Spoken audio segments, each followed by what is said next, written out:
دورہ قرآن میں 16واں پارہ ہے، قال علم، لیکن ہم سورہ مریم سے سٹارٹ لیں گے اور انشاءاللہ پھر سورۃ الاسراء اور سورۃ الکہف کو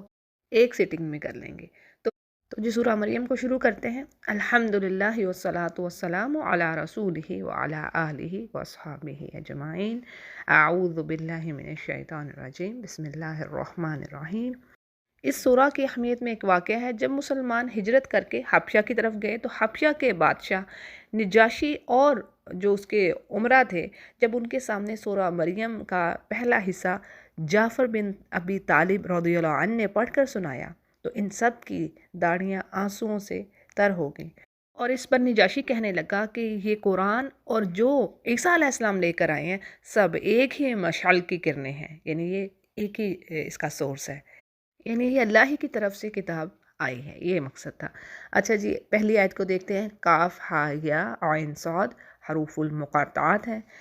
اس پیج پر یعنی پہلی آیات میں ہمیں زکریا علیہ السلام کے بارے میں ذکر ملتا ہے۔ زکریا علیہ السلام بنی اسرائیل کے نبی تھے اور یہ بڑھئی تھے پیشہ میں، یعنی ان کا یہ ذریعہ آمدنی تھا، اور زکریا علیہ السلام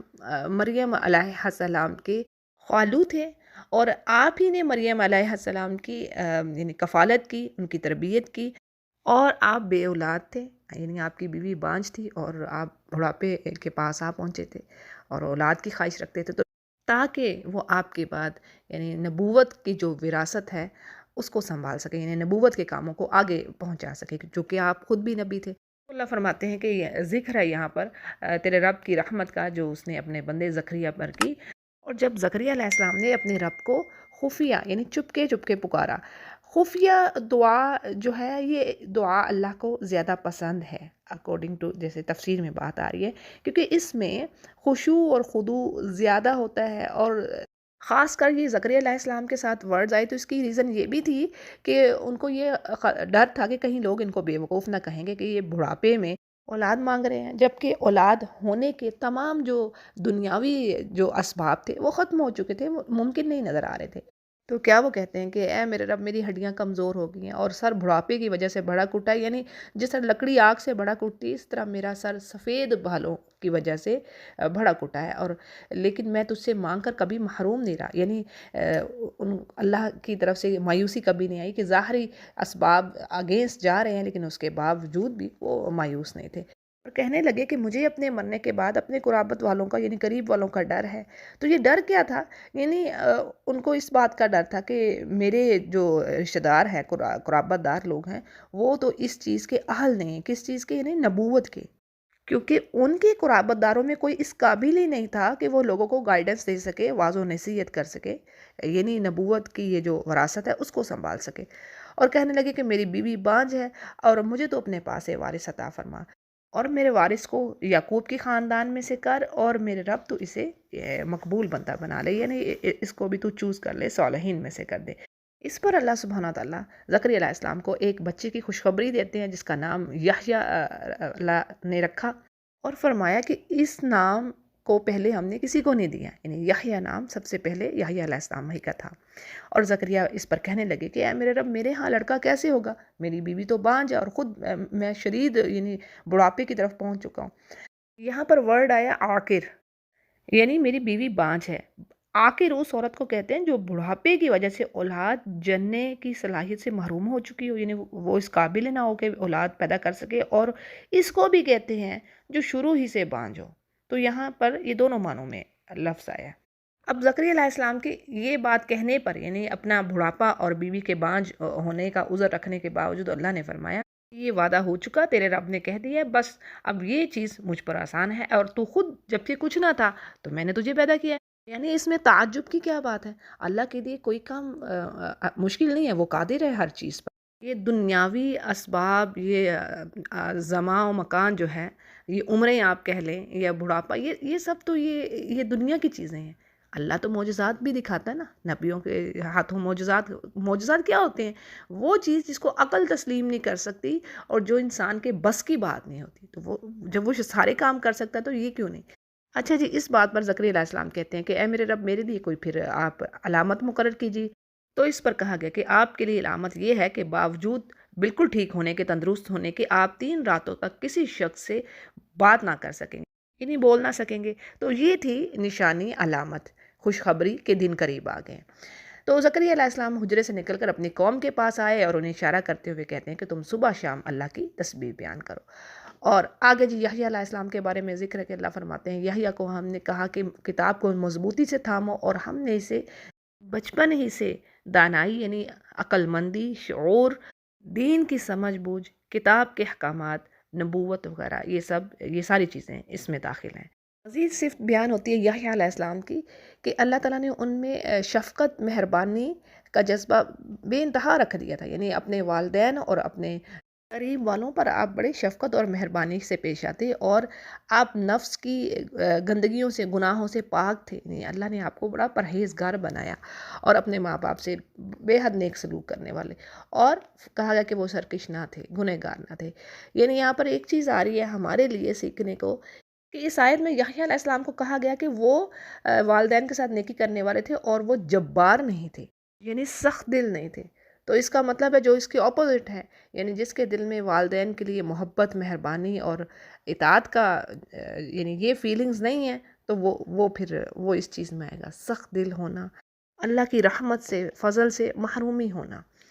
آگے بات آ رہی ہے کہ اللہ فرماتا ہے اس پر سلام ہے، یعنی یحییٰ علیہ السلام پر، جس دن وہ پیدا ہوئے اور جس دن وہ مرے اور جس دن وہ ان کو زندہ کر کے اٹھایا جائے گا۔ یعنی یہاں پر 3 خاص ٹائمنگز کی بات کر دی گئی، 3 جو وقت ہیں جو خاص وحشت والے ہیں۔ ایک انسان کا جب رحم مادر سے باہر آنا، یعنی جب اس کی پیدائش ہوتی ہے، دوسری اس کی موت کا وقت، یعنی یہ انتہائی وحشتناک وقت ہوتا ہے، اور تیسرا جب اسے قبر سے زندہ کر کے اٹھایا جائے گا۔ یعنی تو یہ ان تینوں جگہ پر اللہ نے فرمایا کہ ہماری طرف سے یحییٰ کے لیے سلامتی ہے، امن و امان ہے، پیس ہے۔ اچھا جی، آگے کتاب میں مریم علیہ السلام کی بات آ رہی ہے کہ اس کتاب میں مریم کا بھی واقعہ بیان کریں جب وہ اپنے گھر کے لوگوں سے علیحدہ ہو کر ایک مشرقی مکان میں آئی، اور ان لوگوں سے انہوں نے پردہ کر لیا۔ اب یہ علیحدگی اور یعنی پردہ اللہ کی عبادت کی غرض سے تھا، تاکہ انہیں کوئی دیکھے نہ، اور وہ یکسوئی سے یعنی پورے اطمینان سے اپنی عبادت کر سکے۔ پھر اللہ مریم علیہ السلام کے پاس اپنی روح کو بھیجتے ہیں، جو ان کے سامنے پورا آدمی بن کر ظاہر ہوتا ہے۔ اب یہ کون تھے؟ روح سے مراد جبرائیل علیہ السلام ہے، جنہیں اللہ نے انسانی شکل میں مریم علیہ السلام کی طرف بھیجا۔ اور جب مریم نے یہ دیکھا کہ ایک شخص بے دھڑک اندر آ گیا، تو وہ ڈر گئی کہ یہ شاید بری نیت سے آیا ہے۔ اس پر جبرائیل کہنے لگے کہ میں وہ نہیں ہوں جو تو سوچ رہی ہے، گمان کر رہی ہے، بلکہ میں تو تیرے رب کی طرف سے میسنجر ہوں، اور تجھے یہ خوشخبری دینے آیا ہوں کہ اللہ تجھے بیٹا عطا فرمائے گا۔ اب اس پر مریم علیہ السلام کہتی ہیں کہ میرے ہاں بچہ کیسے ہوگا؟ مجھے تو کسی انسان نے ہاتھ تک نہیں لگایا، اور نہ ہی میں بدکار ہوں، یعنی برے کام کرنے والی ہوں۔ تو اب جبریل اس پر کہتے ہیں کہ بات تو یہی ہے، یعنی جو اللہ نے فیصلہ کر دیا وہ تو ہو کر رہے گا، اور یہ اللہ پر بہت آسان ہے، اور تاکہ ہم اس چیز کو لوگوں کے لیے ایک نشان بنا دیں، یعنی اپنی مخلوق کو یہ دکھانا کہ اللہ اس بات پر قادر ہے کہ عورت کے پیٹ میں بغیر مرد کے نطفے کے ہی بچے کو پیدا کر دے۔ اور دیکھیں اس سے پہلے سورہ آل عمران میں بڑی زبردست اللہ نے بات فرمائی کہ عیسیٰ علیہ السلام کی مثال ایسے ہی ہے جیسے آدم علیہ السلام کی مثال۔ یہ میں آیت کا ترجمہ پڑھ رہی ہوں، ان مثل عیسیٰ عند اللہ کمثل آدم، یعنی آدم علیہ السلام کو بھی تو اللہ نے بغیر باپ کے پیدا کیا، بغیر ماں کے پیدا کیا۔ تو جس طرح ان کو پیدا کیا، اسی طرح اللہ نے عیسیٰ علیہ السلام کو بھی پیدا کیا، یعنی اللہ جو چاہے تخلیق کرتا ہے۔ پھر یہ کیا تھا کہ جبریل علیہ السلام کی پھونک سے ان کو حمل ٹھہرتا ہے، اور وہ اسی وجہ سے ایک طرف ہو کر یعنی دور کی جگہ پر چلی جاتی ہیں۔ اب یہاں پر بات ہے کہ حمل اور ولادت کے درمیان 9 مہینے کا وقفہ رہا یا نہیں، اس کے بارے میں مفسرین کی مختلف رائے ہیں۔ یعنی ایک رائے یہ ہے کہ حمل ہوتے ہی،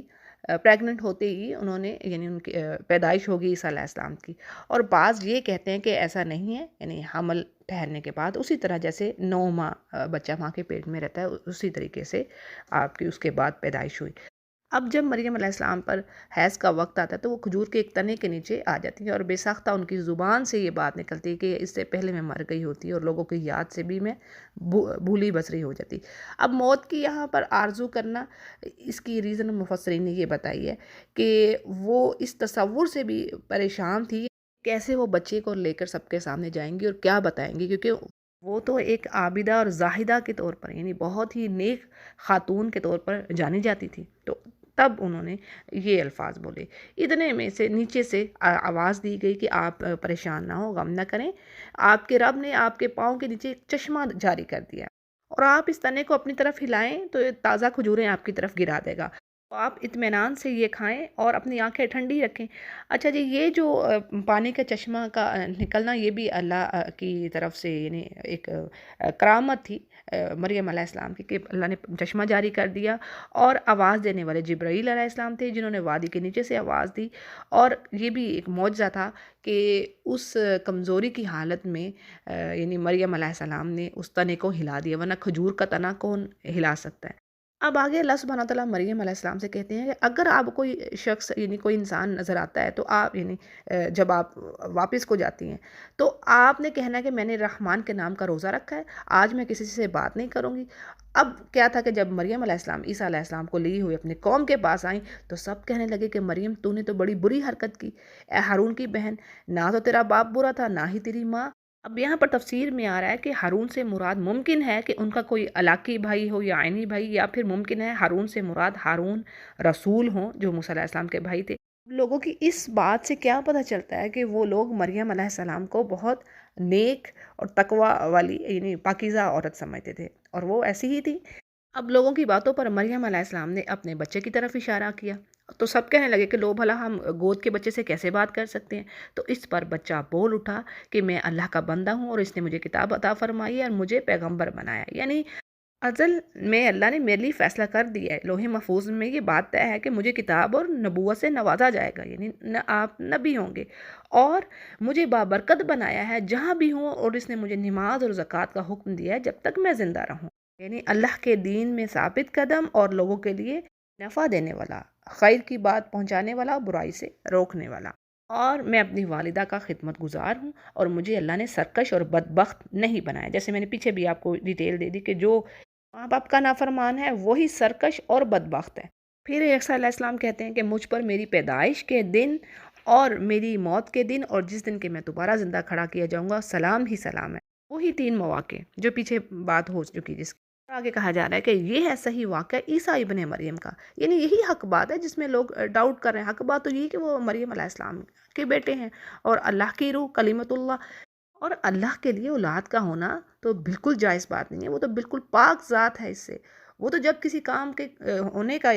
چاہتا ہے کہ وہ کام ہو جائے تو وہ کہہ دیتا ہے کن، اور وہ ہو جاتی ہے۔ آگے عیسیٰ علیہ السلام کے الفاظ اگین آتے ہیں کہ بے شک میرا تو وہ رب ہے اور تمہارا بھی وہی رب ہے، اور بس اسی کی عبادت کرو اور یہی سیدھا راستہ ہے۔ لیکن کیا کہ ان کے جانے کے بعد پھر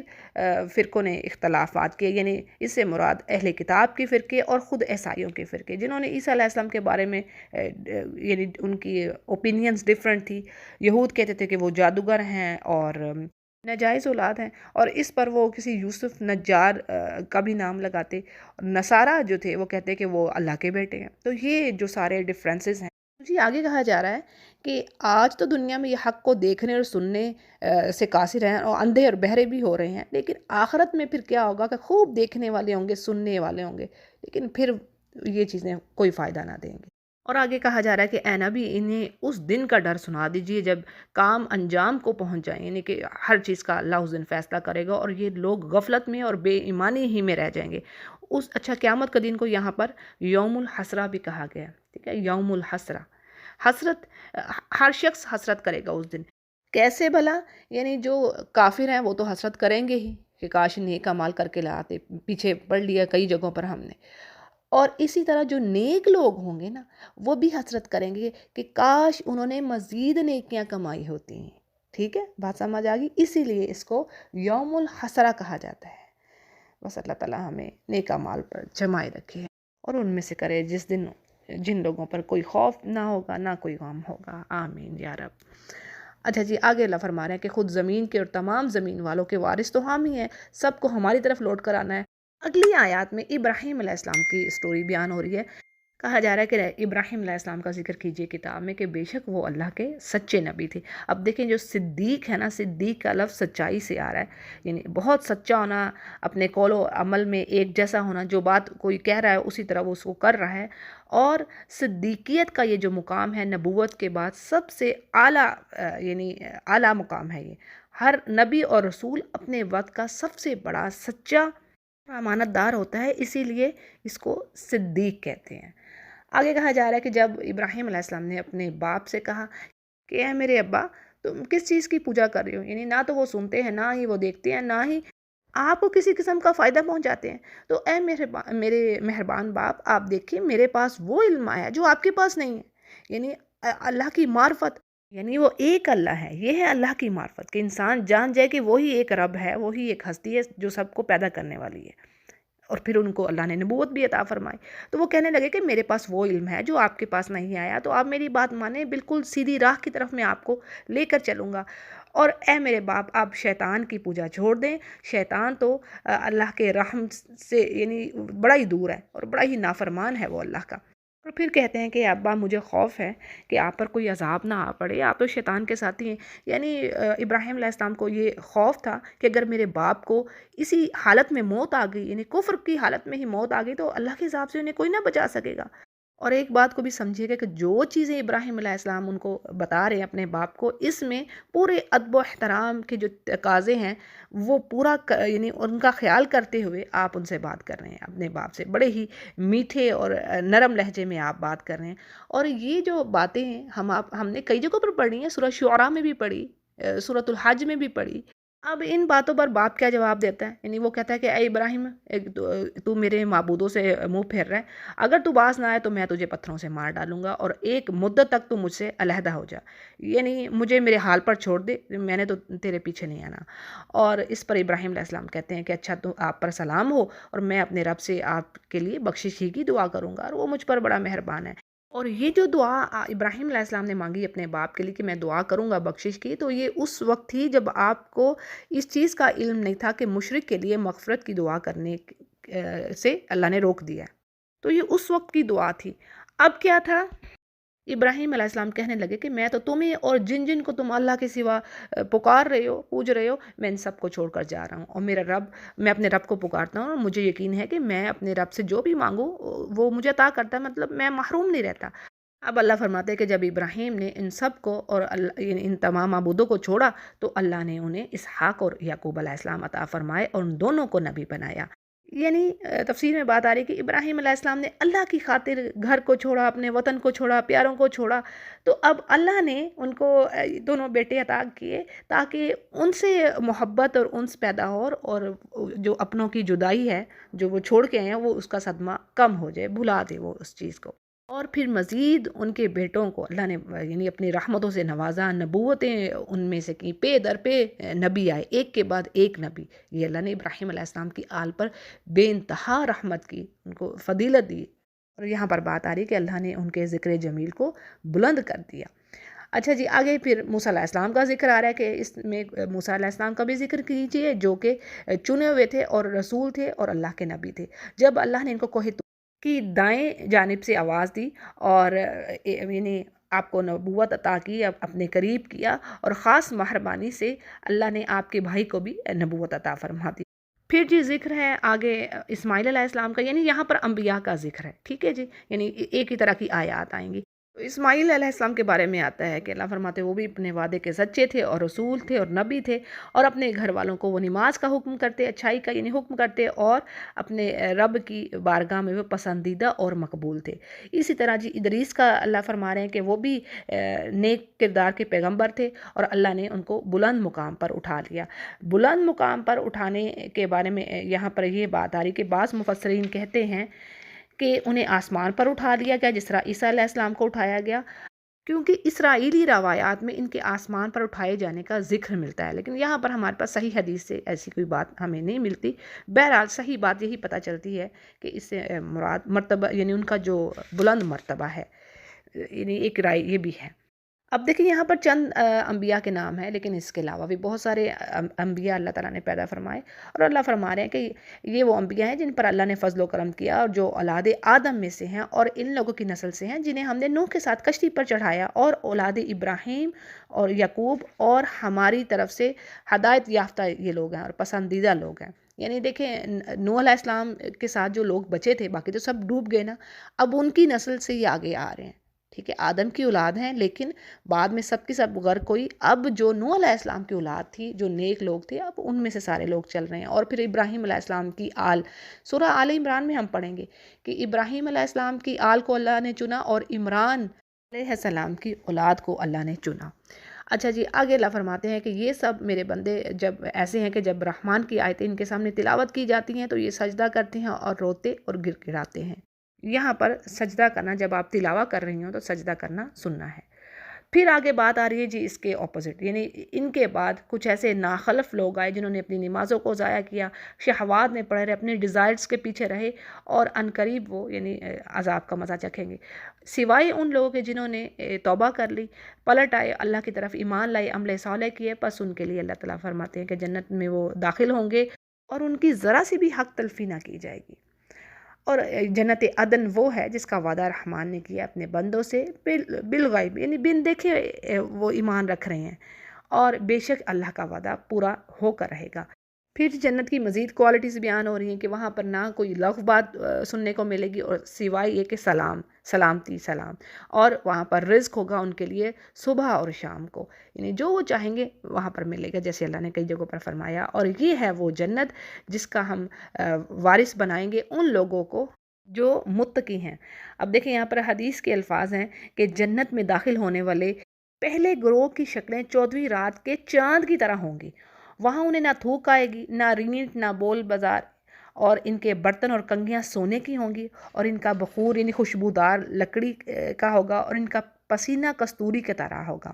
اور ہر جنتی کی 2 بیویاں ہوں گی، اور ان کی پنڈلیوں کا گودا ان کے گوشت کے پیچھے سے نظر آئے گا، یعنی ان کی ایسی بیوٹی ہوگی، ان کا حسن جمال جو وہ بتایا جا رہا ہے، اور ان میں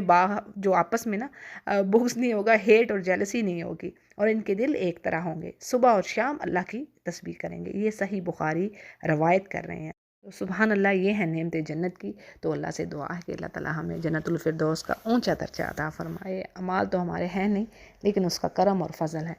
تو یہ ممکن ہوگا انشاءاللہ۔ اگلی آیت کا بیک گراؤنڈ یہ ہے کہ نبی کریم صلی اللہ علیہ وسلم نے ایک مرتبہ جبریل علیہ السلام سے زیادہ اور جلدی ملاقات کرنے کی خواہش ظاہر فرمائی، یعنی وہ جلدی ملنا چاہتے تھے۔ تو اس پر یہ آیت آئی کہ جو فرشتے ہیں آپ کے رب کے حکم کے وداؤٹ، یعنی وہ نہیں اتر سکتے، اور ہمارے آگے اور پیچھے ان کے درمیان کی تمام چیزوں کی ملکیت یعنی ہمارے پاس ہے، اور آپ کا رب بھولنے والا نہیں ہے۔ پھر آگے کہا جا رہا ہے کہ جی آسمانوں کا اور زمین کا اور جو کچھ ان کے درمیان ہے اس سب کا رب وہی ہے، اور اس کی بندگی کرو اور اسی کی عبادت پر جم جاؤ۔ اور بات یہ ہے کہ اس کے مثل یعنی کوئی بھی دوسرا عبادت کے لائق نہیں، اور اس کے جیسا کوئی ہے نہیں۔ اچھا جی، آگے کافر کی بات کہی جا رہی ہے کہ انسان کہتا ہے کہ جب میں مر جاؤں گا تو میں زندہ ہو کر پھر نکالا جاؤں گا، اور یہ کیا انسان اتنا یاد نہیں کرتا کہ ہم نے اس سے پہلے بھی تو اس کو پیدا کیا جب وہ کچھ بھی نہیں تھا، یعنی اس کو وہ وقت یاد نہیں کہ یہ کیا چیز تھا، کیسے اس نطفے کو ماں کے پیٹ میں ڈالا، اور اس کو پتہ ہے اس چیز کا۔ پھر اللہ فرماتے ہیں کہ تیرے رب کی قسم، ہم انہیں اور شیطانوں کو جمع کر کے ضرور جہنم کے ارد گرد گھٹنوں کے بل گرائیں گے، یعنی گھٹنوں کے بل یہ حاضر ہوں گے، یعنی جہنم کے ارد گرد۔ پھر اگلی آیت میں جو مفہوم آ رہا ہے وہ یہ کہ اللہ تعالیٰ ہر گمراہ فرقے کے بڑے بڑے لیڈروں کو، جو بڑے بڑے ان کے لیڈر تھے، سرکش تھے، ان کو نکالیں گے، اکٹھا کریں گے اور جہنم میں پھینکیں گے، کیونکہ یہ لیڈ کر رہے تھے دوسرے جہنمیوں کو بھی، تو اسی لیے یعنی یہ زیادہ سزا کے حقدار ہوں گے اکارڈنگ ٹو تفسیر یہاں پر جو بات آ رہی ہے۔ بات یہ ہے کہ اللہ کو خوب معلوم ہے کہ کون زیادہ مستحق ہے اس آگ کا۔ پھر آگے کیا معنی آ رہا ہے کہ اللہ فرمانے کہ تم میں سے ہر ایک ضرور وہاں پر یعنی جہنم کو دیکھے گا، وارد ہوگا، یہ اللہ نے فیصلہ کر دیا ہے، یعنی جہنم کے اوپر پل بنایا جائے گا جس میں سے ہر مومن اور کافر کو گزرنا ہوگا، ٹھیک ہے نا، پل صراط۔ مومن تو اپنے اعمال کے مطابق جلد یا دیر سے گزریں گے، اب ان کے بارے میں بھی ہے، مومنوں کے بارے میں کچھ تو پلک جھپکتے گزر جائیں گے، کچھ بجلی اور ہوا کی طرح، اور کچھ پرندوں کی طرح، اور کچھ عمدہ گھوڑوں پر، اور کچھ دیگر سواریوں پر۔ اسی طرح کچھ صحیح سالم گزریں گے، یعنی زخمی نہ ہوں گے، کچھ زخمی ہوں گے، کچھ پل کو پار کر لیں گے، کچھ جہنم میں گر پڑیں گے، اور جن کو شفاعت کے بعد نکالا جائے گا، لیکن کافر اس پل کو بالکل بھی پار کرنے میں کامیاب نہ ہوں گے، سب جہنم میں جائیں گے۔ اور آگے کہا جا رہا ہے کہ جب ان پر آیات پڑھی جاتی ہیں، یعنی تو یہ کافر کیا کہتے ہیں ایمان والوں سے کہ دیکھو ہم دونوں میں سے کس کا مرتبہ زیادہ ہے، کس کی مجلسیں شاندار ہیں، یعنی دنیا کی جو چیزیں ہیں ان پر وہ فخر کر رہے تھے۔ تو اللہ فرماتا ہے کہ میں نے کتنے ہی تم سے پہلے ہلاک کر دیے لوگ جن کے پاس بڑا ہی یعنی دنیا کا مال و اسباب تھا، فراوانی تھی، خوشحالی تھی، سب کچھ تھا، بلکہ وہ ان سے بڑھ کر تھیں۔ تو اللہ فرماتا ہے کہ کہہ دیں ان کو کہ جو گمراہی میں ہوتا ہے رحمان اس کو خوب لمبی مہلت دیتا ہے، یعنی اس کے لیے پھر دنیا کھول دیتا ہے کہ ٹھیک ہے تم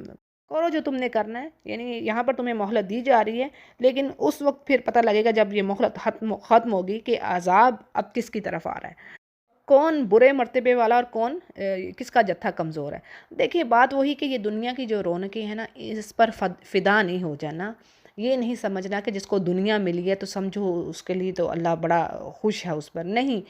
جس کو ہدایت نہیں ملی اور اس کو دنیا ملی ہے سمجھے اس کے لیے تو تباہی ہے۔ یعنی یوں کہہ لیں کہ ایک طرح سے تسلی ہے ان فقراء کے لیے جو اللہ سے ڈرنے والے ہیں، پرہیزگار ہیں، اگرچہ دنیا کے مال و دولت سے وہ محروم ہیں، لیکن اللہ تسلی دے رہا ہے کہ بھائی تمہارے یہ جو اعمال ہیں نا، یعنی جو نیکیاں اکٹھے کر رہے ہو، جو صلہ رحمی کر رہے ہو، جو اللہ کی خاطر اللہ کی رضا کے لیے نیک اعمال ہو رہے ہیں تمہارے، وہی اصل میں تمہاری باقیات الصالحات ہیں، یعنی مرنے کے بعد بھی جن کا اجر ملے گا۔ یعنی کچھ ایسے اعمال ہیں نا، 3 اعمال کے بارے میں بتائے جاتے ہیں، یعنی کہ مرنے کے بعد سارے اعمال ختم ہو جاتے ہیں سوائے 3 کے۔ اچھا جی، اس میں ایک اور چیز آپ کو بتاتی چلوں کہ ایک جو کلمہ ہے نا سبحان اللہ والحمد للہ ولا الہ الا اللہ واللہ اکبر، یہ بھی باقیات الصالحات میں ہے، اس کو یاد رکھیے، اس بات کو، بڑی اہم بات ہے۔ یعنی جو ان کلمات کو پڑھ رہا ہے تو اس کا اجر بھی اس کو مرنے کے بعد ضرور ملے گا۔ اس کے علاوہ تو حدیث کے مطابق ہے نا، جو نیک اولاد ہے وہ دعا کرے گی، پھر اسی طرح آپ صدقہ جاریہ کسی مسجد میں، سرائے میں مال لگا دینا، اس طرح اللہ کی راہ میں مال لگانا، تو یہ سب صدقہ جاریہ میں چیزیں آ رہی ہیں، اور یہ میں نے کلمات بتا دی جو ایزی ایک چیز ہے۔ اگلی آیات ایک کافر کے بارے میں ہے جو کہ اسلام کا سخت دشمن تھا، تو ان آیات میں کیا کہا جا رہا ہے اس کے لیے کہ کیا آپ نے ایسے شخص کو دیکھا ہے جو کہ ہماری آیتوں سے کفر کرتا ہے اور پھر کہتا ہے کہ مجھے مال و اولاد تو ضرور ہی ملے گی، یعنی دنیا میں اگر سب کچھ ملا تو آخرت میں بھی ملے گا، یہ اس کی سوچ ہے۔ اور کیا اللہ نے اس سے کوئی وعدہ لے رکھا ہے یا اس پر کوئی غائب کی چیز بتائی جا رہی ہے؟ تو ایسا تو ہرگز نہ ہوگا، یعنی جو یہ کہہ رہا ہے اللہ اس کو لکھ رہا ہے، اور اس کے بعد پھر اس کو پتہ چلے گا، یعنی جب عذاب کا مزہ چکھے گا، اور یہ تو بالکل ہی اکیلا یعنی اللہ کے سامنے حاضر ہوگا۔ اب یہ کون سا شخص تھا اس کے بارے میں کہا جاتا ہے کہ یہ حضرت عمرو بن العاص کا والد عاص بن وائل تھا، جو اسلام کا سخت دشمن تھا، اور اس کے ذمہ خباب بن ارد رضی اللہ عنہ کا قرضہ تھا جو کہ لوہے کا کام کرتے تھے۔ اب خباب رضی اللہ عنہ نے اپنی رقم کا مطالبہ کیا کہ میری رقم واپس کرو، تو اس پر اس نے کہا کہ جب تک تو محمد صلی اللہ علیہ وسلم کے ساتھ کفر نہیں کرے گا میں تجھے تیری رقم نہیں دوں گا۔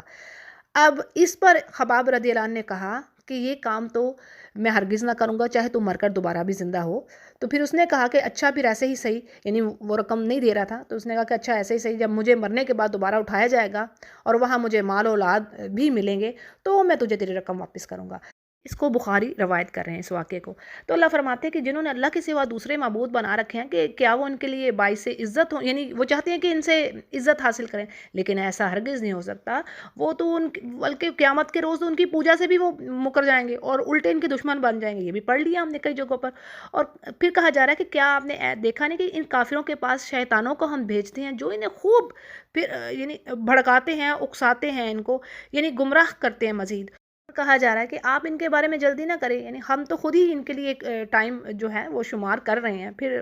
یعنی مہلت یہاں پر ملی ہوئی ہے۔ اور آگے متقیوں کے بارے میں کہا جا رہا ہے کہ ان کو رحمان یعنی جنت میں جمع کرے گا، پھر مجرمین کو جہنم کی طرف لے جایا جائے گا، اور اس دن کوئی شفاعت کا حق نہ رکھے گا سوائے اس کی جس کو اللہ اجازت دے گا،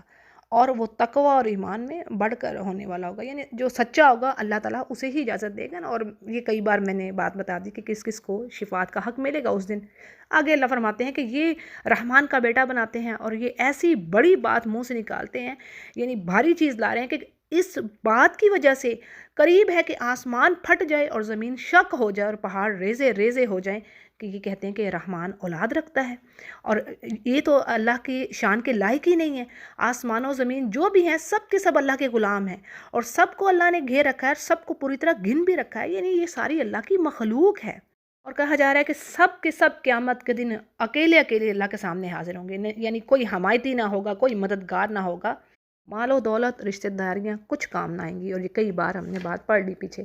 اور اس کے برعکس جو ایمان لانے والے ہیں، عمل صالح کرنے والے ہیں، اللہ سبحانہ تعالیٰ ان کے درمیان محبت پیدا کر دے گا۔ جیسے کہ حدیث میں آتا ہے کہ جب اللہ کسی نیک بندے کو اپنا محبوب بناتا ہے تو اللہ جبریل کو کہتا ہے میں فلاں بندے سے محبت کرتا ہوں، تو بھی اس سے محبت رکھ۔ بس جبریل آسمان پر اعلان کرتا ہے کہ اللہ تعالیٰ فلاں آدمی سے محبت کرتا ہے، پھر تمام آسمان والے بھی اس سے محبت کرنے لگتے ہیں، اور پھر اسی طرح زمین میں اس کے لیے قبولیت اور یعنی اس کے آنر میں اضافہ اللہ فرما دیتا ہے۔ اور آگے نبی سے کہا جا رہا ہے کہ بے شک اس قرآن کو ہم نے آپ کی زبان میں آسان کر دی، یعنی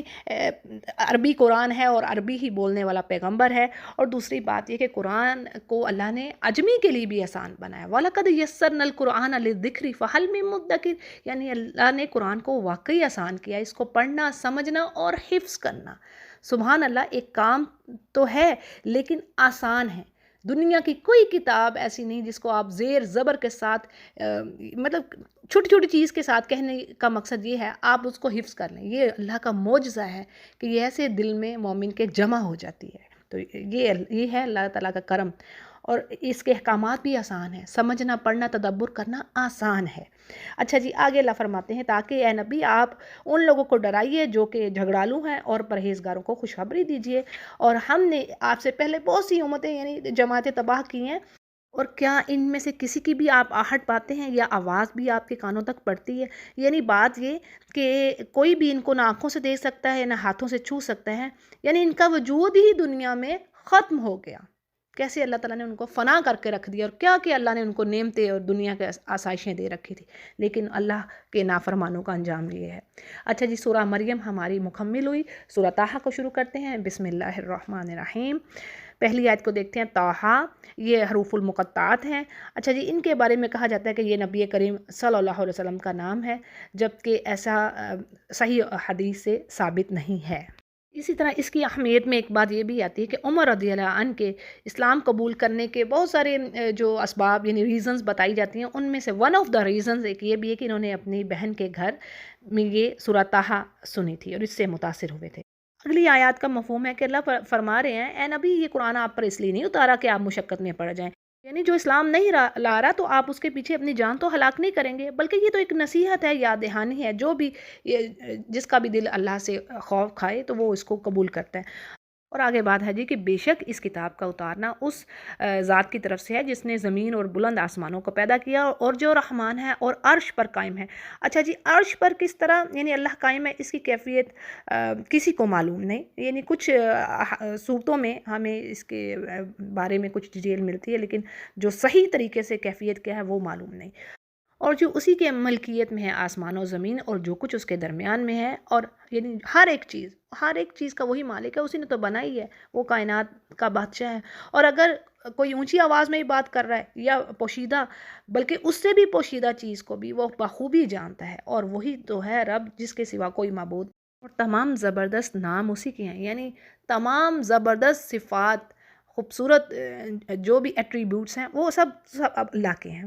اچھا جی، اگلی آیات بلکہ یوں کہہ لیں کہ 3-4 صفحوں تک موسیٰ علیہ السلام ہی کا ذکر آنا ہے، انہی کی سٹوری سورہ طٰہٰ میں ڈسکس ہوئی ہے، ٹھیک ہے جی۔ اب یہاں پر بات آ رہی ہے، اللہ فرماتے ہیں کیا آپ کے پاس موسیٰ علیہ السلام کی خبر پہنچی ہے؟ جب انہوں نے اپنے گھر والوں سے کہا کہ تم ذرا ٹھہرو، مجھے آگ دکھائی دی ہے، بہت ممکن ہے کہ میں کوئی آگ کا انگارہ تمہارے پاس لاؤں، یہ آگ کے بارے میں کوئی خبر لاؤں۔ تو جب وہ وہاں پہنچتے ہیں تو آواز دی گئی کہ اے موسیٰ یقیناً میں آپ کا رب ہوں، اور اپنی جوتیاں اتار دیجئے کیونکہ آپ پاک میدان طویٰ میں ہیں۔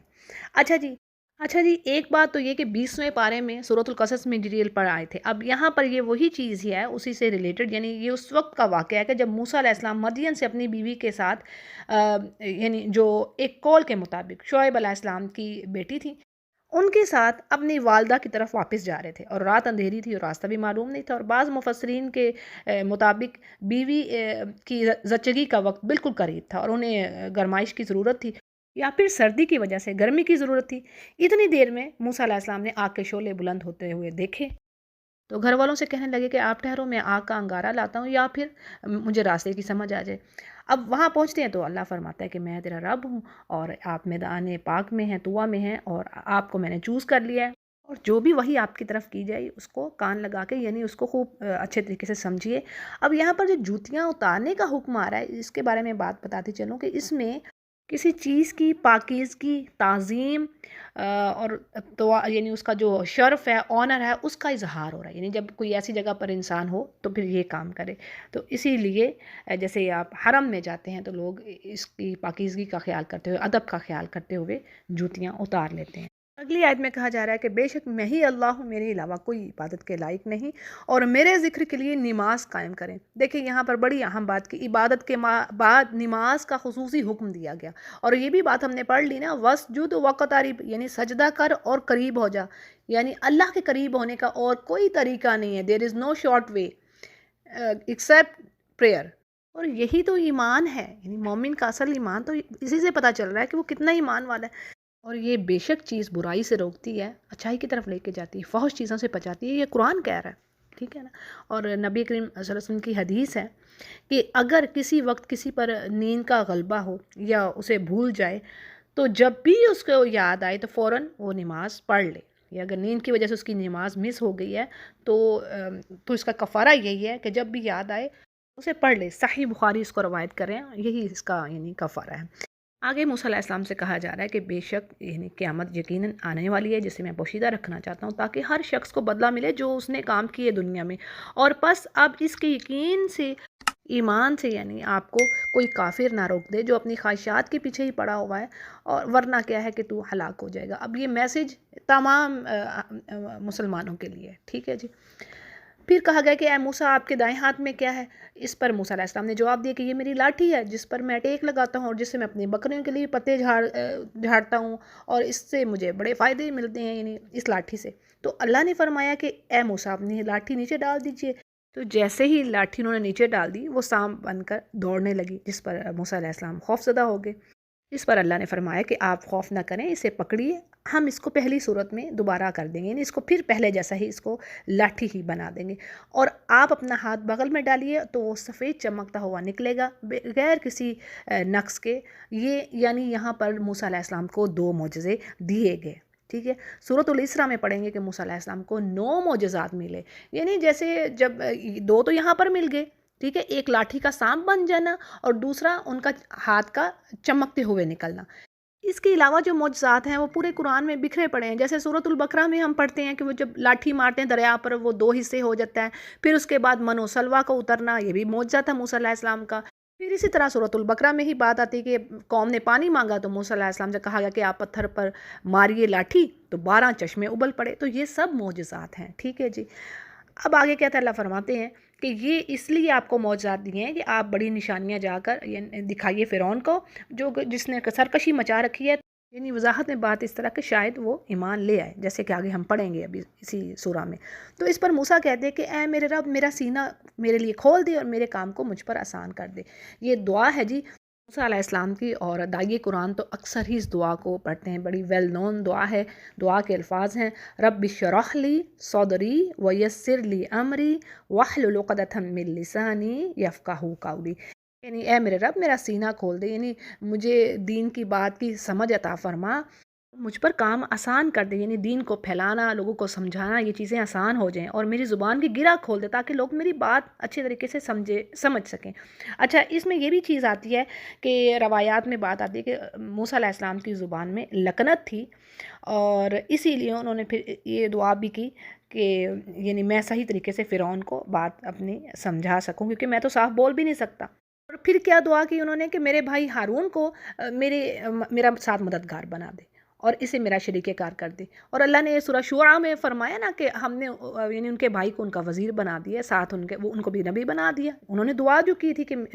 میرے ساتھ کر دے میرے بھائی کو۔ اور سورۃ القصص میں ہم نے کیا پڑھا؟ آیت نمبر 34 میں بات آتی ہے کہ وہ کہتے ہیں کہ میرا بھائی ہارون مجھ سے زیادہ بہتر ہے بولنے میں، افصح منی لسانا، ٹھیک ہے نا۔ تو یہ چیز ہمیں وہاں پر بھی مل رہی ہے، اور تاکہ ہم دونوں تیرا کثرت سے ذکر کریں، تسبیح کریں، اور بے شک تو ہمیں خوب دیکھنے والا ہے۔ اب یہاں پر مزید بات آتی ہے کہ اللہ فرماتے ہیں کہ اے موسیٰ، بے شک آپ کے تمام جو سوالات ہیں ان کو ہم نے پورا کر دیا،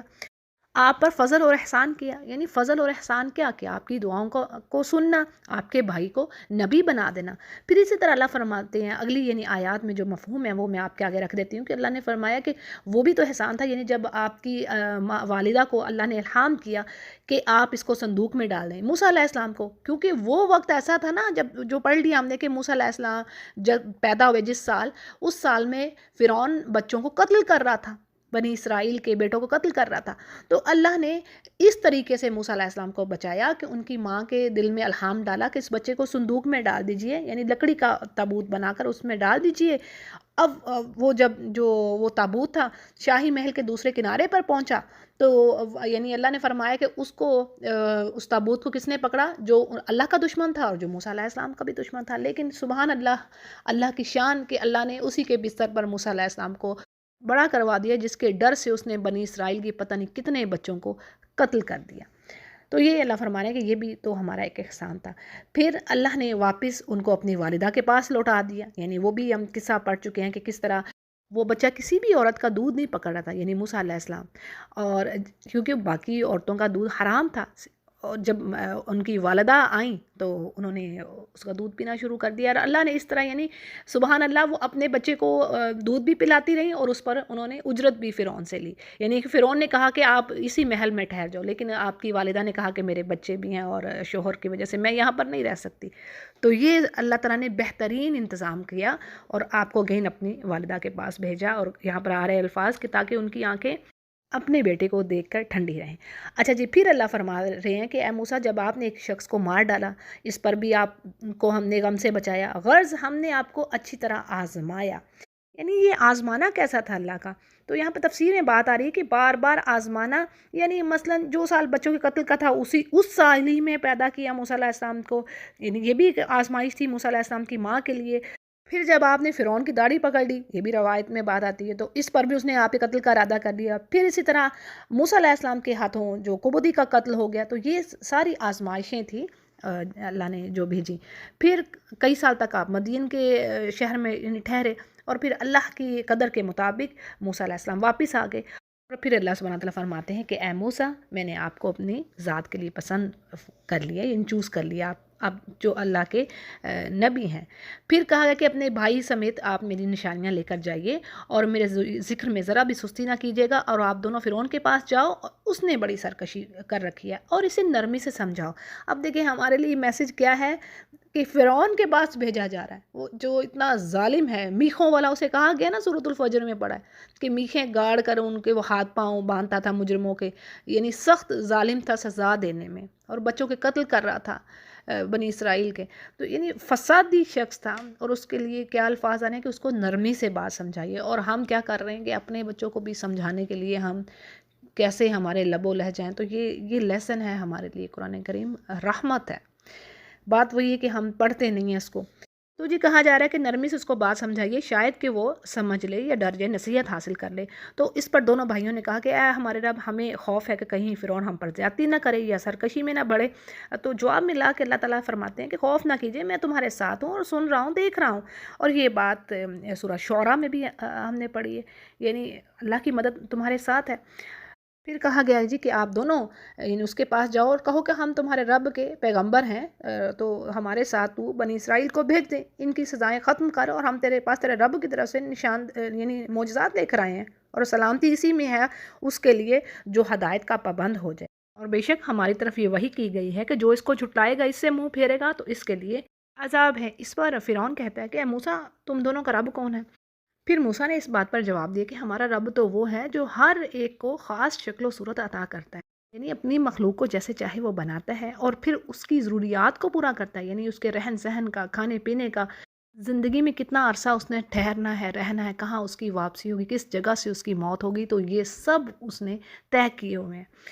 اچھا اس کے بعد جو فرعون ہے نا، بات کو پھیرنے کے لیے، گھمانے کے لیے اپنے اصل مقصد سے کہتا ہے کہ اچھا وہ جو پہلے لوگ گزر چکے ہیں اب ان کا کیا حال ہو، یعنی جو گزر گئے ہیں ان کا کیا ہوگا؟ اس پر موسیٰ علیہ السلام کہتے ہیں کہ میرے علم میں تو یہ بات نہیں ہے، ہاں میرے رب کو خوب پتہ ہے، اس کی کتاب میں ہر چیز موجود ہے، کوئی چھوٹی اور کوئی چیز بڑی اس سے اوجھل نہیں ہے، یعنی جیسے اللہ نے فرما دیا نا، زمین پر پتہ نہیں گرتا مگر اس کی اجازت سے، اور زمین میں کوئی چیز گھٹتی نہیں ہے، بڑھتی نہیں مگر اس کو معلوم ہے۔ اگلی آیات میں اللہ کی جو نعمتیں ہیں، رحمتیں، ان کے بارے میں بات ہو رہی کہ اللہ فرماتے ہیں اس نے تو تمہارے لیے زمین کو فرش بنایا اور تمہارے چلنے کے لیے بھی راستے بنائے، اور آسمان سے بھی وہی پانی برسا رہا ہے، پھر اس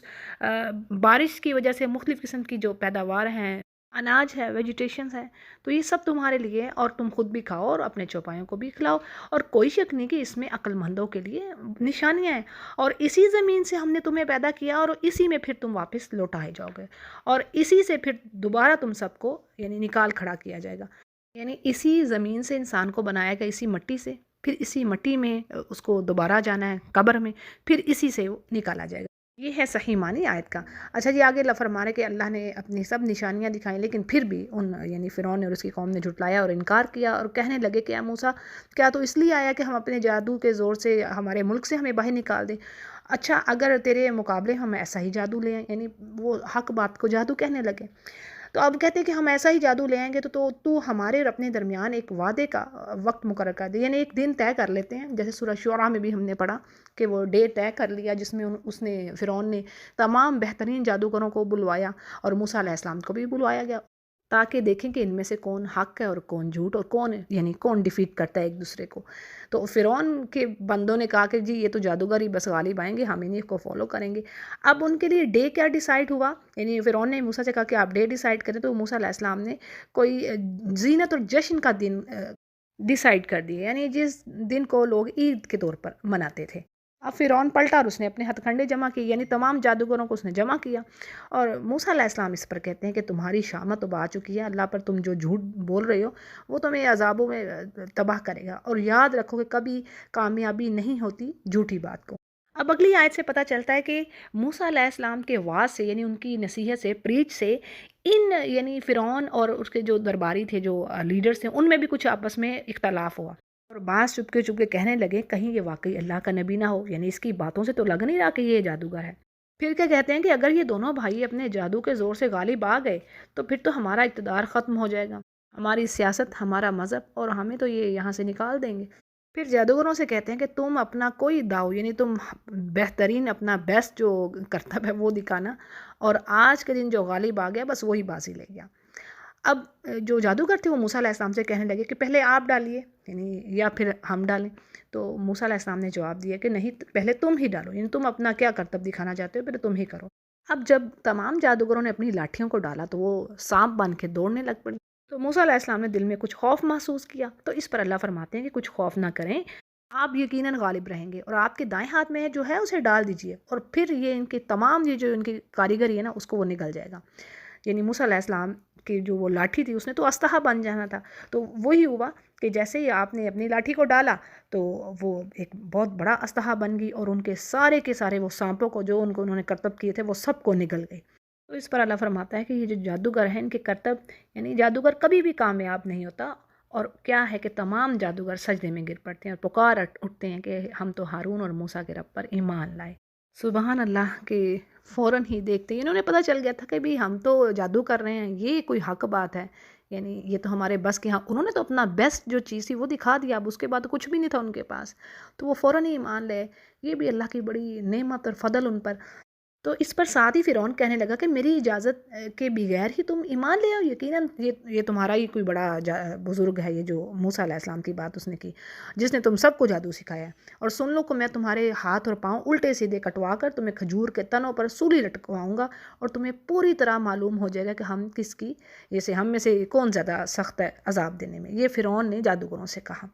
اس پر جو انہوں نے جواب دیا کہ ناممکن ہے کہ اب ہم تجھے ترجیح دیں، یعنی اتنی بڑی حق بات اور واضح ہونے کے بعد ہم اپنے رب پر ایمان لے آئے ہیں، اور جس نے ہمیں پیدا کیا، اور اب تو جو کچھ کرنے والا کر گزر، یعنی جو تو کر سکتا ہے کر لے، یعنی تو جو بھی حکم چلا رہا ہے وہ تو اس دنیا کی زندگی کے لیے نا، ہم تو اس رب پر ایمان لائے ہیں جو دنیا اور آخرت دونوں کو حکمرانی اسی کی ہے، اور بے شک ہم تو اپنے رب پر ایمان لاتے ہیں، اور ہمیں امید ہے کہ وہ ہماری خطاؤں کو معاف فرمائے گا، اور خاص کر یعنی جو جادوگری وہ کر رہے تھے جس پر تم نے ہمیں مجبور کیا، اور اللہ ہی بہتر اور باقی رہنے والا ہے۔ یعنی سبحان اللہ کہ انہوں نے اپنے سامنے موت کو دیکھتے ہوئے بھی خوف نہ کیا اور ایمان سے نہ ہٹے۔ آگے کافروں کے بارے میں کہا جا رہا ہے کہ جو گنہگار اللہ کے سامنے جب حاضر ہوں گے تو ان کے لیے دوزخ ہے جہاں نہ موت ہوگی اور نہ ہی زندگی. اور جو بھی ایماندار ہو کر اللہ کے پاس آئے گا، یعنی ایمان والا، عمل صالح والا، تو اس کے لیے بلند و بالا درجے ہیں اور ہمیشہ رہنے والی جنتیں ہیں جن کے نیچے نہریں بہہ رہی ہیں، اور ہمیشہ اسی میں رہیں گے. اور یہی انعام ہے ہر اس شخص کا جو پاک ہے، یعنی جس نے اپنی سول کی پیوریفیکیشن کر لی. اچھا جی، آگے اب بنی اسرائیل کے نکلنے کا واقعہ کہ اللہ فرماتے ہیں ہم نے موسیٰ کی طرف وہی نازل کی کہ راتوں رات آپ میرے بندوں کو لے کر چل دیجئے اور ان کے لیے دریا میں خشک راستہ بنا لیں، پھر نہ تجھے کسی کے پکڑنے کا خطرہ ہوگا نہ ہی کوئی ڈر. یعنی اللہ نے اجازت دے دی موسیٰ علیہ السلام کو اپنی قوم کو لے کر یہاں سے نکلیے، اور راستے میں پھر وہ دریا آیا تو اس پہ بھی وہ پڑھ لیا ہم نے کہ کس طرح آپ نے لاٹھی ماری اور پھر وہ 2 پارٹس میں ہو گیا، اور جو فرعون کا لشکر تھا وہ آپ کے پیچھے تعاقب میں تھا.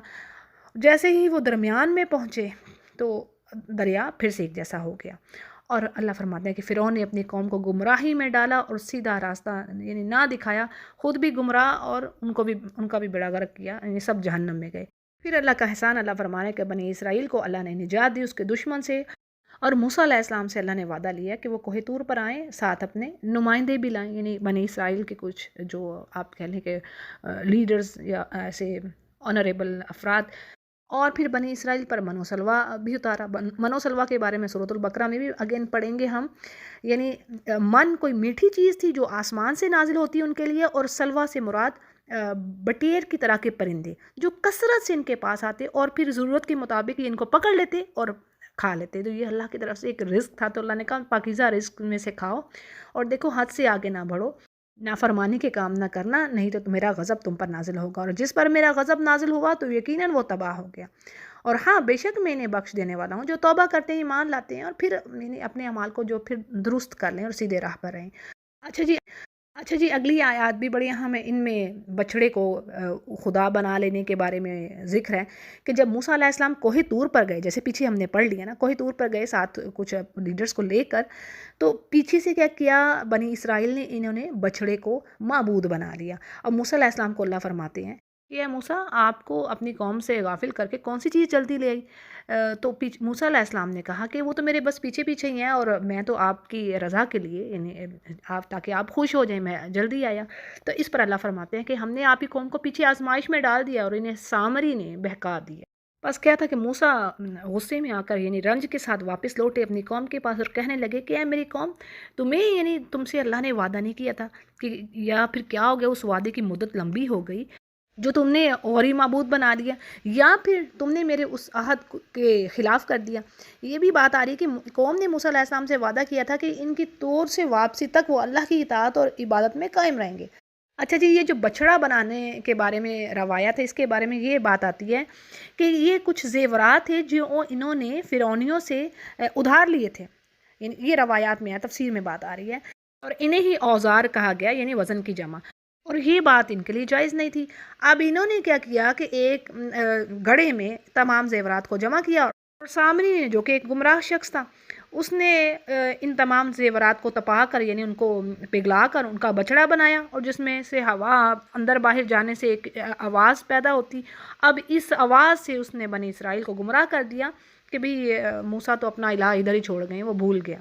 یعنی تمہارا اور موسیٰ کا الہ تو یہ ہے. تو اللہ اس پر فرماتے ہیں کیا وہ دیکھتے نہیں تھے، یعنی عقل نہیں رکھتے تھے کہ نہ تو وہ ان کی کسی بات کا جواب دیتا ہے اور نہ ہی ان کے لیے کسی نفع نقصان کا وہ مالک ہے، یعنی وہ تو کسی چیز کا اختیار ہی نہیں رکھتا، تو وہ ان کا الہ کیسے ہو سکتا ہے. اور پھر ہارون علیہ السلام کی بات آتی ہے کہ یقیناً انہوں نے بھی اپنی قوم کو سمجھایا کہ بے شک تم گمراہ ہو گئے ہو، تم فتنہ میں پڑ چکے ہو، اور تمہارا رب تو رحمان ہے، بس تم مجھے فالو کرو اور میرے پیچھے آؤ. کیونکہ ہارون علیہ السلام کو موسیٰ علیہ السلام اپنے پیچھے جانشین بنا گئے تھے قوم کو دیکھنے کے لیے. ٹھیک ہے، اب انہوں نے بھی ان کو سمجھایا،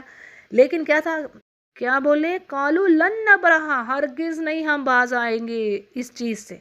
تک کہ موسیٰ علیہ السلام واپس نہ آئیں، یعنی ہم اس کی پوجا نہیں چھوڑنے والے. وہی بات نا سورۃ البقرہ میں پڑھی تھی، وَأُشْرِبُوا فِي قُلُوبِهِمُ الْعِجْلَ بِكُفْرِهِمْ، یعنی کہ ان کے دلوں میں بچڑے کی محبت رچ بس گئی تھی، جیسے کوئی گول کی چیز پلا دی گئی ہے، ایسی ہی محبت ہو گئی تھی. اب جب موسیٰ علیہ السلام واپس پلٹتے تو اپنے بھائی پر وہ غصہ کرتے ہیں، کہتے ہیں کہ ہارون، تم انہیں گمراہ ہوتا ہوا دیکھتے رہے، اور آپ کو کس چیز نے روکا تھا کہ آپ میرے پیچھے نہ آئے، یعنی آپ کو کوہ طور پر آنا چاہیے تھا، تو آپ نے یہ حکم کیوں نہ مانا. تو ہارون کہنے لگے کہ میرے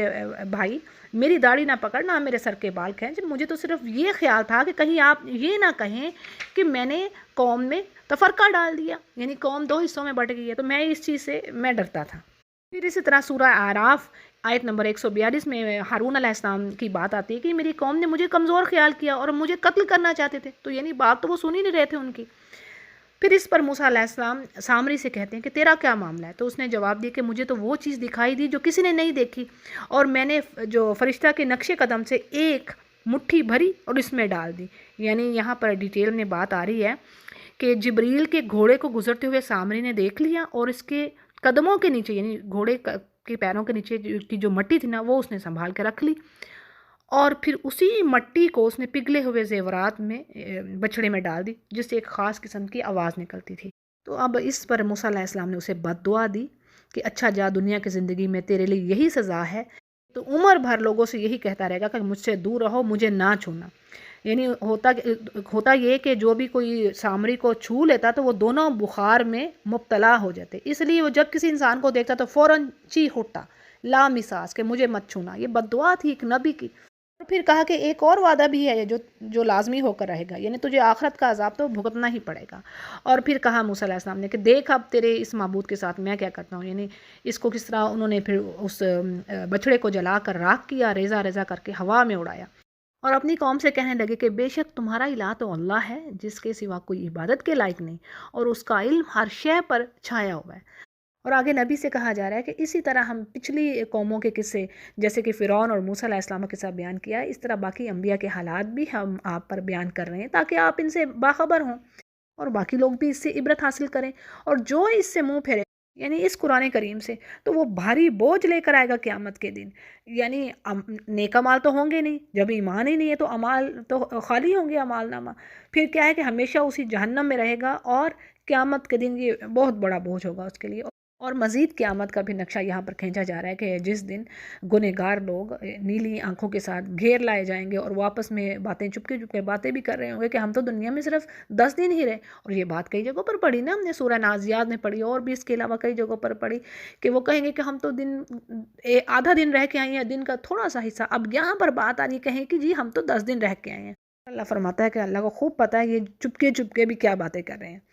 اور پھر ان میں سے سب سے جو عقل مند ہوگا، یعنی جو ان سے بہتر عقل میں ہوگا، وہ کہہ رہا ہوگا کہ تم تو صرف دنیا میں ایک ہی دن رہے۔ اور سورہ روم کی آیت نمبر 55 میں بھی یہ بات آتی ہے نا کہ قیامت جب قائم ہوگی تو کافر قسمیں کھا کر کہیں گے کہ دنیا میں بس ایک گھڑی ہی رہے ہیں، اس سے زیادہ نہیں رہے۔ اور آگے اللہ فرماتے ہیں کہ اے نبی آپ سے یہ پہاڑوں کے بارے میں سوال کرتے ہیں تو آپ ان سے کہہ دیں کہ انہیں میرا رب ریزہ ریزہ کر کے اڑا دے گا اس دن، اور زمین کو بالکل صاف اور ہموار کر دے گا، اور جس میں کوئی کجی اور کوئی ٹیڑھ پنا آپ دیکھیں گے، اور جس دن لوگ پکارنے والے کے پیچھے چلیں گے، یعنی بالکل سیدھے اس کے پیچھے جائیں گے، ادھر ادھر نہ ہوں گے، اور پھر مکمل سناٹا ہوگا اس دن، ایسا سناٹا کہ قدموں کی آہٹ اور خسر پسر کے سوا کچھ سنائی نہ دے گا، یعنی اس قدر خاموشی ہوگی، رحمان کے سامنے تمام آوازیں پست ہو جائیں گی، اور پھر اس دن کسی کی سفارش کام نہ آئے گی مگر جسے رحمان اجازت دے دے اور جس کی بات رحمان کو پسند آئے۔ سبحان اللہ، بار بار اللہ رحمان رحمان کا ذکر کر رہا ہے۔ رحمان کا کیا معنی ہے؟ یعنی بہت زیادہ رحم کرنے والا۔ دیکھیں کوئی بھی جو صفاتی نام ہے اللہ کا وہ آ سکتا ہے نا، لیکن دیکھ لیں سبحان اللہ کہ قیامت کے دن ظاہر وہ ایسا سخت دن ہوگا، اس دن بھی اللہ نے فرما دی رحمان، یعنی کہ رحم کرنے والا ہو، تو اس دن رحمان کے سامنے کوئی سفارش نہ کرے گا مگر یہ کہ جس کو اللہ چاہے گا کہ وہ سفارش کرے۔ یہ بات میں نے کئی بار بتا دی ہے، اور جو کچھ ان کے آگے اور پیچھے ہے اللہ خوب جانتا ہے، کیونکہ وہی فیصلہ کرے گا کہ بھی کون کون سے لوگ انبیاء اور صالحین کی سفارش کے مستحق ہیں۔ اللہ کو پتہ ہے، اور مخلوق کا علم اس پر چھا نہیں سکتا، اور تمام چہرے اس زندہ اور خبرگیر کے سامنے کمال عاجزی سے جھکے ہوں گے، یعنی قیامت کے دن کی بات ہو رہی ہے۔ اور یقیناً برباد ہو گیا وہ شخص جس نے اپنی جان پر ظلم کیا، اور اس کے برعکس جس نے نیک اعمال کیے اور ایمان والا بھی ہوا تو اسے تو کسی بھی طرح کی ناانصافی کا ذرا سا بھی خٹکا نہ ہوگا، یعنی اللہ تعالیٰ اس کو پورا پورا اجر دے گا اس کی نیکیوں کا۔ اسی طرح ایک حدیث کے الفاظ ہیں کہ آپ صلی اللہ علیہ وسلم نے فرمایا ظلم سے بچو کہ ظلم قیامت کے دن اندھیروں کا باعث ہوگا، اور سب سے نامراد وہ شخص ہوگا جس نے شرک کا بوجھ اپنے اوپر ڈالا ہوگا، اس لیے کہ شرک ظلم عظیم ہے، ناقابل معافی، جو اللہ نے فرما دی کئی جگہوں پر۔ آگے نبی سے کہا جا رہا ہے کہ اے نبی ہم نے آپ پر عربی زبان میں یہ قرآن کریم نازل فرمایا ہے، اور لوگوں کو طرح طرح سے ہم نے یعنی اس میں مثالیں دے دے کے ڈرایا ہے تاکہ وہ تقوی اختیار کریں، اللہ سے ڈریں، یا کوئی سوچ ہی ان کے دل میں پیدا ہو جائے یعنی ہدایت کی طرف آنے کی۔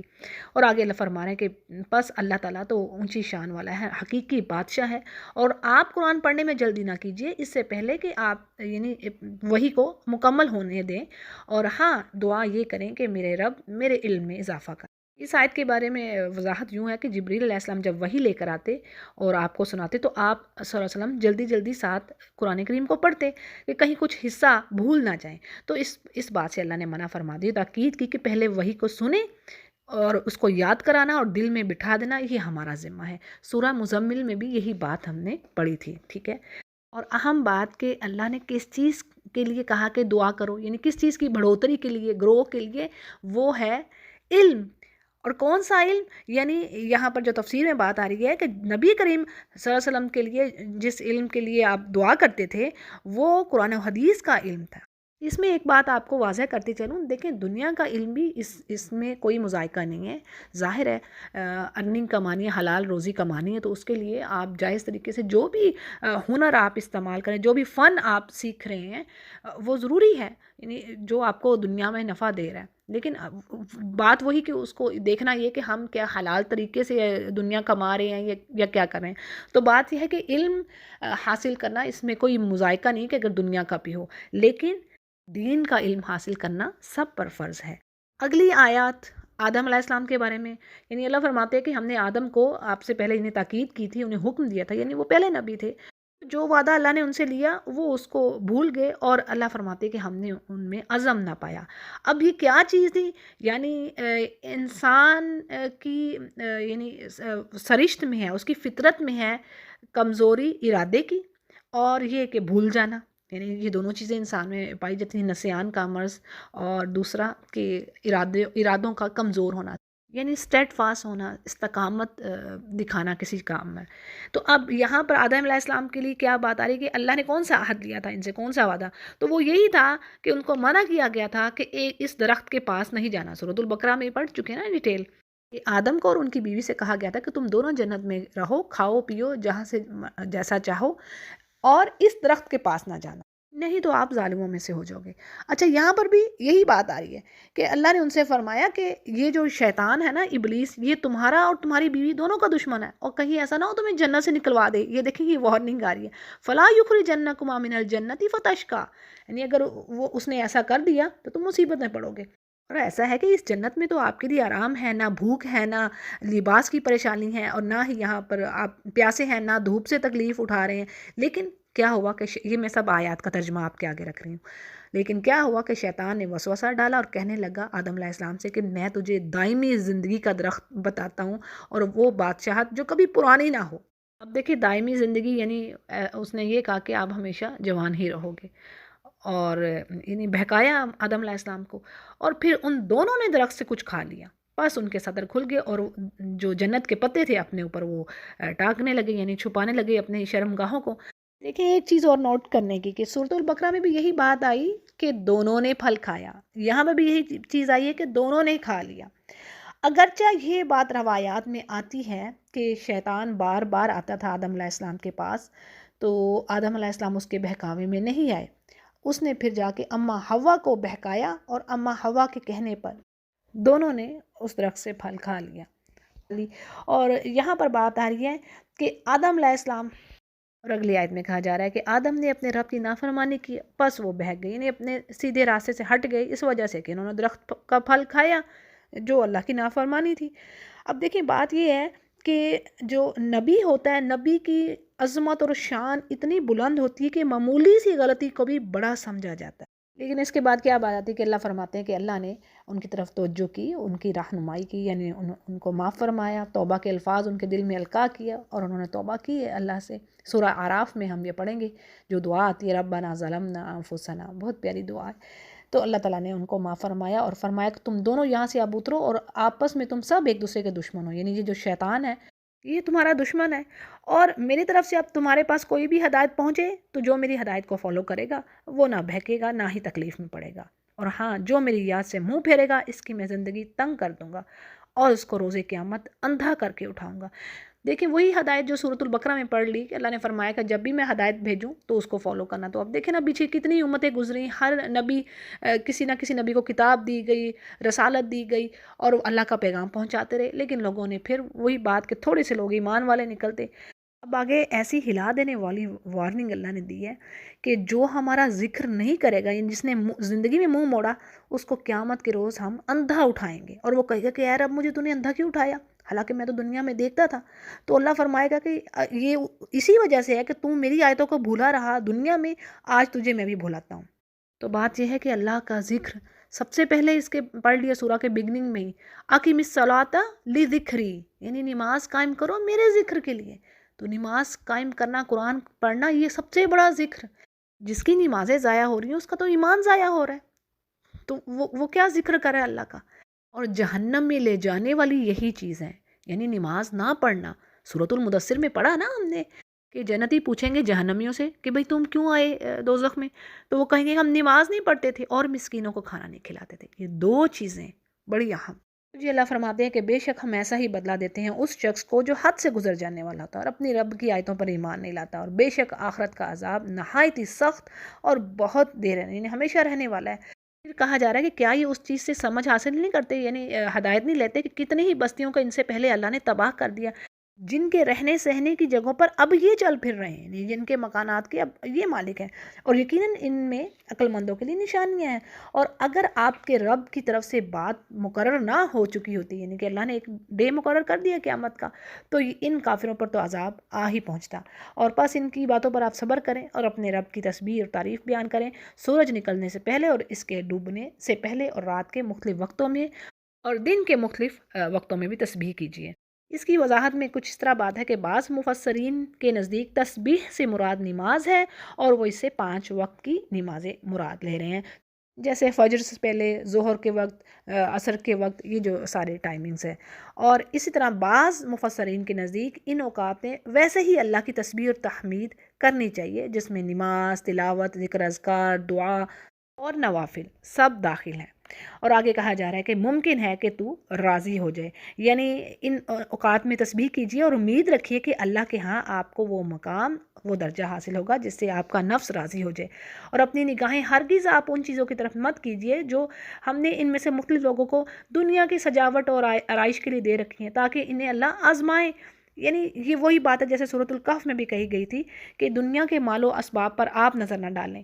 یعنی آپ کے لیے تو جو نیکیاں ہیں وہ اول ترجیح ہونے چاہیے۔ یعنی یہ میسج تمام مومنوں کے لیے، اگرچہ کہا تو نبی سے جا رہا ہے، بات وہی کہ قرآن کریم سب کے لیے آیا ہے۔ حدیث میں آتا ہے کہ حضرت عمر رضی اللہ عنہ نبی کریم صلی اللہ علیہ وسلم کی خدمت میں حاضر ہوئے تو دیکھا کہ آپ ایک چارپائی پر لیٹے ہوئے ہیں، اور بے سر و سامانی کا عالم یہ ہے کہ گھر میں چمڑے کی 2 چیزیں ہیں، اس کے علاوہ کچھ بھی نہیں ہے۔ عمر رضی اللہ عنہ کی آنکھوں میں آنسو آ گئے، اور آپ نے پوچھا کہ عمر کیا بات ہے، تو روتے کیوں ہو؟ تو عرض کیا کہ یا رسول اللہ، کیسر و کسرا کس طرح آرام و راحت کی زندگی گزارے ہیں، یعنی یہ جو بڑے بڑے بادشاہ ہیں اور ان کو اللہ نے دنیا کی دولتیں دے رکھی ہیں، اور آپ کا یہ حال ہے باوجود اس کے کہ آپ سب سے بہترین مخلوق ہیں، خیر البشر ہیں۔ تو اس پر آپ صلی اللہ علیہ وسلم نے فرمایا کہ اے عمر، کیا آپ اب بھی شک میں ہیں؟ یعنی یہ وہ لوگ ہیں جن کو اللہ نے ان کی آرام کی چیزیں اس دنیا میں ہی دے دی ہیں، آخرت میں ان کا کچھ حصہ نہیں ہے، یعنی کچھ نہیں ہوگا ان کے لیے آخرت میں۔ اس حدیث کو بخاری روایت کر رہے ہیں۔ تو بات یہ ہے کہ آپ صلی اللہ علیہ وسلم نے جیسے زندگی گزاری، اللہ تعالیٰ ہمیں بھی توفیق دے انہی کے نقش قدم پر چلنے کی، یعنی دنیا ہمارے لیے سب سے بڑھ کر نہ رہ جائے، اللہ نہ کرے ایسا ہو۔ اور آگے کہا جا رہا ہے کہ آپ کے رب کا دیا ہوا ہی بہتر ہے آپ کے لیے، اور وہی ہمیشہ باقی رہنے والا ہے۔ اور اپنے گھر والوں کو بھی نماز کی تاکید کریں اور خود بھی اس پر جمیں۔ اور بات یہ ہے کہ اللہ آپ سے روزی نہیں مانگتا، بلکہ وہ تو خود روزی دینے والا ہے۔ اور آخر میں یعنی تو فلاح تو وہی پائے گا، بول بالا تو اسی کا ہوگا جو پرہیزگار ہے۔ اور یہ کافر کیا کہتے ہیں کہ نبی اپنے پاس سے یعنی اپنے رب کے پاس سے کوئی نشانی کیوں نہیں لاتا؟ یعنی یہ وہی بات کہ معجزہ مانگتے، جس طرح سمود والوں نے معجزہ مانگا، اونٹنی مانگی۔ تو کہا جا رہا ہے کہ پچھلی کتابوں میں واضح دلیلیں ان تک پہنچی نہیں ہیں، یعنی تورات، انجیل اور زبور میں ان میں نبی کریم صلی اللہ علیہ وسلم کی صفات موجود ہیں، یعنی ان کو ان کتابوں کو چیک کرنا چاہیے، ان میں تو بشارت دی گئی نبی کی، تو یہ بہت بڑا پروف ہے۔ آگے وہی انسان کی جو نفسیات ہے کہ اللہ فرماتے ہیں اگر ہم ان کو پہلے ہی عذاب میں پکڑ لیتے یعنی رسول بھیجتے نا تو پھر انہوں نے کہنا تھا کہ ہمارے پاس تو کوئی رسول ہی نہیں آیا، اللہ نے ہماری پکڑ کر دی ہے، تو اللہ ہمیں بھی کوئی رسول دیتا اور ہم اللہ کی آیتیں سنتے اور پھر فالو کرتے، تابعداری کرتے، اور اس سے پہلے کہ ہم ذلیل و رسوا یعنی ہم ذلیل و رسوا نہ ہوتے۔ تو اللہ فرما رہے ہیں کہ یہ تو حجت تھی، اللہ نے قائم کر دی، بھیج دیا رسول ان کے پاس۔ اور آگے کہا جا رہا ہے کہ ہر کوئی ایک انجام کا منتظر ہے، یعنی مسلمان اور کافر دونوں انتظار میں ہیں، یعنی مسلمان یہ دیکھنا چاہتے ہیں کہ اسلام غالب آتا ہے یا کیا ہوتا ہے، اور جو کافر ہیں وہ اپنے کفر کا غلبہ دیکھنا چاہتے ہیں۔ تو اللہ فرما رہے ہیں کہ اے نبی آپ انتظار کیجئے، اس کا علم انہیں بھی ہو جائے گا ان قریب کہ اللہ کی مدد سے کون کامیاب ہوتا ہے اور کس کو رسوا کیا جاتا ہے۔ تو جی الحمدللہ ہمارا 16واں پارہ کمپلیٹ ہوا۔ وآخر دعوانا ان الحمدللہ رب العالمین۔